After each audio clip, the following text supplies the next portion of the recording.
नमस्कार मित्रांनो, स्वागत आहे आपलं नवीन आजच्या एक व्लॉग मध्ये। आज आपण चाललो आहोत रत्नागिरी जिल्ह्यातील वेळास या गावात कासव महोत्सव पाहण्यासाठी। वेळास हे रत्नागिरी जिल्ह्याच्या उत्तरेकडील मंडणगड तालुक्यातील एक गाव आहे। गावात वाळूवरील कासवांच्या पावलांच्या ठशांचा माग काढून काही लोक अंडी काढून त्याची चोरी करत असत। स्थानिक ग्रामस्थ, वन विभाग तसेच सह्याद्री निसर्ग मित्र संस्थेच्या जनजागृतीने त्याला आळा बसला। त्यासाठी कासव महोत्सव सुरू केला। गावातील महिला बचत गटांच्या सदस्यांनाही कासव संवर्धन प्रकल्पातून चांगला रोजगार मिळायला लागला। 2006 सालापासून सागरी कासव संवर्धनाचे काम सातत्याने सुरू आहे। महाराष्ट्राच्या किनारपट्टीवर या कामातून हजारोहून अधिक घरटी संरक्षित केलेली आहेत। आज वेळास येथे 22 होमस्टे असून गावातील 80% कासव महोत्सवावर अवलंबून आहेत। 2006 साली 125 पर्यटकांनी भेट दिलेल्या गावात आज कासव महोत्सवाला सुमारे 5 ते 6 हजार पर्यटक भेट देतात। जगाच्या नकाशावर न दिसणारे वेळास एक कासवाचे गाव म्हणून आता प्रसिद्ध झाले आहे। तर मित्रांनो, असा हा आगळा वेगळा कासव महोत्सव पाहण्यासाठी आम्ही निघालो असता आम्हाला खूप अडचणी आल्या। ते आता तुम्ही पुढील प्रमाणे बघाच। सर्वात आधी आमची गाडी पंक्चर झाली। बघूया भावांनो, अशा तऱ्हेनं गाडी बघा पंक्चर केली आपली। आणि आपण पंक्चर काढण्यासाठी एक माणूस पण ठेवलाय, महाबली हल्क ताकदवान माणूस आहे आमच्याकडे। नट फिरवायला त्याला ठेवलाय बघा। अशा पद्धतीने पंक्चर स्टेपनी बदलण्याचा योग आलाय खूप दिवसात।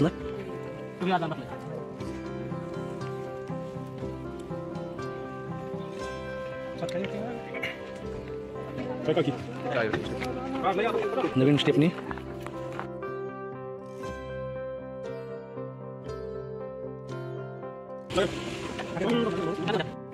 तर मित्रांनो, आता पंक्चर काढून झाल्यानंतर मस्तपैकी समुद्र किनाऱ्याचा आस्वाद घेत आम्ही वेळास या गावात पोहोचलो।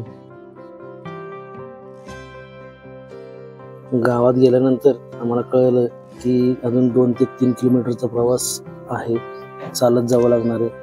पण कासव महोत्सव बघण्याच्या सगळ्यांच्या तीव्र इच्छेमुळे आम्ही ते आव्हान स्वीकारलं आणि निघालो चालत।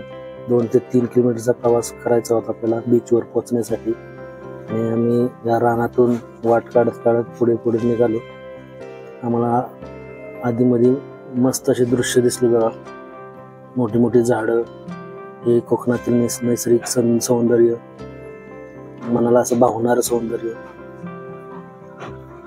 आणि अखेर आम्ही 2 ते 3 किलोमीटरचा प्रवास करून पोहोचलो ते बीचवर। हा समोर दिसतो तुमच्या तो आपला बीच। इथं कासव अंडी घालतात, प्रजनन होते। आम्हाला अशी अतिशय आतुरता झाली होती। बीचवर पोहोचल्यानंतर आम्ही सर्वजण कासवाची अंडी प्रजनन क्षमता कशी असते हे जाणून घेण्याचा प्रयत्न करत होतो। पाहत होतो कुठं अंडी दिसत आहेत का, पण आम्हाला काहीच दिसलं नाही। फक्त रेती, फक्त वाळू आणि अथांग हा समुद्र। नंतर आम्ही गावात चौकशी केल्यावर आम्हाला समजले की हा कासव महोत्सवचा सीझन फक्त फेब्रुवारी-मार्च मध्ये असतो। आणि आम्ही गेलो होतो त्यावेळेस दिवाळीचा टायमिंग होता, नोव्हेंबर-डिसेंबरच्या आसपास काही ते होतं। त्यामुळे आम्हाला काहीच बघायला भेटलं नाही आमची ट्रिप पूर्णपणे। तसंच मित्रांनो, तुम्हाला पण जर कासव महोत्सव जर पाहायचा असेल तर फेब्रुवारी-मार्च किंवा एप्रिल या सीझनमध्येच जावा, तरच तुम्हाला तो पाहायला भेटेल। नाहीतर एरवी एनी टाइम गेला तर तुम्हाला तिथे काहीच मिळणार नाही। त्यामुळे कृपया करून जाऊ नका तिथं कधी।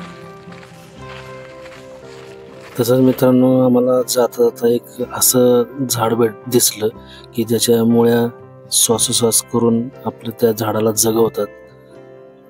त्याला जास्तीत जास्त मुळ्या असतात वरती जमिनीवर, जमिनीच्या आत मुळ्या नसतात। असं झाड दिसतंय बघा।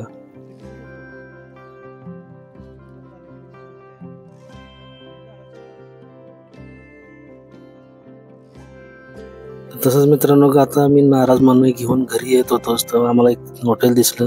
मस्तपैकी जेवलो, जेवण पण एकदम क्वालिटी सुंदर मस्त होतं। महाड रोडला स्वागत हॉटेल। जेवलो मस्तपैकी, तेवढंच जरा बरं वाटलं। नक्की बाकी सगळं ट्रिप आमची वाया गेली, खराब झाली, पैसे वसूलच नाही झाले। फक्त इथं जेवण चांगलं होतं, मस्तपैकी जेवलो पोट भरून।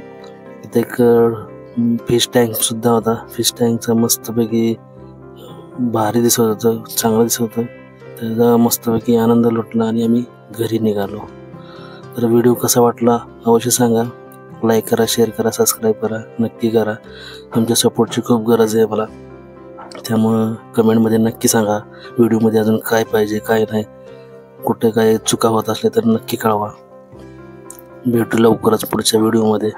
जय हिंद, जय महाराष्ट्र.